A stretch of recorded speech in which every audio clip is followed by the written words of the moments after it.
ನಗರಿಯಲ್ಲಿ ದಸರಾ ಸಂಭ್ರಮ ದಿನೇ ದಿನೇ ಕಳೆಗಟ್ಟುತ್ತಿದೆ. ಈಗಾಗಲೇ ಅಭಿಮನ್ಯು ಅಂಡ್ ಟೀಮ್ ಅಂಬಾವಿಲಾಸ ಅರಮನೆ ಪ್ರವೇಶ ಮಾಡಿದ್ದಾಗಿದೆ. ದಸರಾ ಗಜಪಡೆಯ 9 ಆನೆಗಳ ಪೈಕಿ ಇದೇ ಮೊದಲ ಬಾರಿಗೆ ದಸರೆಯಲ್ಲಿ ಭಾಗವಹಿಸಲು ಬಂದಿರುವ ಏಕಲವ್ಯ ಆನೆ ಇದೀಗ ಎಲ್ಲರ ಕೇಂದ್ರ ಬಿಂದುವಾಗಿದೆ. ಚಿನ್ನದ ಅಂಬಾರಿ ಹೊರಲು ಅಭಿಮನ್ಯು ಅಣಿಯಾಗುತ್ತಿದ್ದರೆ ಭವಿಷ್ಯದಲ್ಲಿ ಏಕಲವ್ಯ ಅಂಬಾರಿ ಹೊತ್ತು ಸಾಗುತ್ತಾನಾ ಎಂಬ ಪ್ರಶ್ನೆ ಮುನ್ನೆಲೆಗೆ ಬಂದಿದೆ.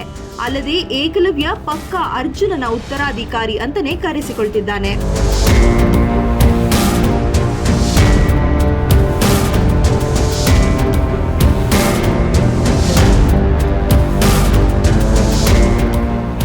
ಸತತ 8 ಬಾರಿ ಚಿನ್ನದ ಅಂಬಾರಿ ಹೊತ್ತು ಸಾಗಿದ್ದ ಅರ್ಜುನನ ಸ್ಥಾನವನ್ನ ಏಕಲವ್ಯ ತುಂಬುತ್ತಾನೆಂಬ ಮುನ್ಸೂಚನೆ ಸಿಕ್ಕಿದೆ. ಇದೇ ಮೊದಲ ಬಾರಿ ಮೈಸೂರಿಗೆ ಆಗಮಿಸಿರುವ ಏಕಲವ್ಯ ಜನರ ಗೌಜುಗದ್ದಲಗಳಿಗೆ ವಿಚಲಿತನಾಗದೆ ಆತ್ಮಸ್ಥೈರ್ಯ ಪ್ರದರ್ಶಿಸಿದ್ದಾನೆ. ಸೌಮ್ಯ ಸ್ವಭಾವದಿಂದ ವರ್ತಿಸುತ್ತಿರುವ ಏಕಲವ್ಯ ಇದೀಗ ಎಲ್ಲರ ಕಣ್ಮಣಿಯಾಗಿದ್ದಾನೆ. ಒಂದು ರೀತಿ ಹೇಳಬೇಕೆಂದರೆ ಈ ಬಾರಿಯ ದಸರೆಯ ಲಿಟಲ್ ಸ್ಟಾರ್ ಅಂತ ಏಕಲವ್ಯ ಕರೆಸಿಕೊಳ್ತಿದ್ದಾನೆ. ಕಳೆದ 2022ರಲ್ಲಿ ಚಿಕ್ಕಮಗಳೂರು ಜಿಲ್ಲೆಯ ಮೂಡಿಗೆರೆ ಅರಣ್ಯ ಪ್ರದೇಶದಲ್ಲಿ ಏಕಲವ್ಯನನ್ನ ಸೆರೆ ಹಿಡಿಯಲಾಗಿತ್ತು.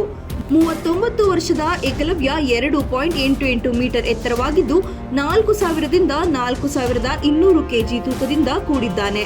ವರ್ಷ ಕಳೆದಂತೆ ಕಟ್ಟುಮಸ್ತಾದ ದೇಹ ರೂಪುಗೊಳ್ಳಲಿದೆ.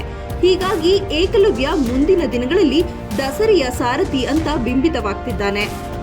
ಮತ್ತಿಗೋಡು ಆನೆ ಶಿಬಿರದಲ್ಲಿರುವ ಏಕಲವ್ಯನನ್ನ ಮಾವುತ ಸೃಜನ್ ಹಾಗೂ ಕಾವಾಡಿ ಇದಾಯತ್ ಅವರು ಸಾಕಿ ಸಲಹುತ್ತಿದ್ದಾರೆ. ಭವಿಷ್ಯದ ಅಂಬಾರಿ ಆನೆಯಾಗುವ ಎಲ್ಲಾ ಲಕ್ಷಣಗಳನ್ನ ಹೊಂದಿರುವ ಏಕಲವ್ಯ ಎಲ್ಲರ ಗಮನವನ್ನ ಸೆಳೆದಿದ್ದಾನೆ.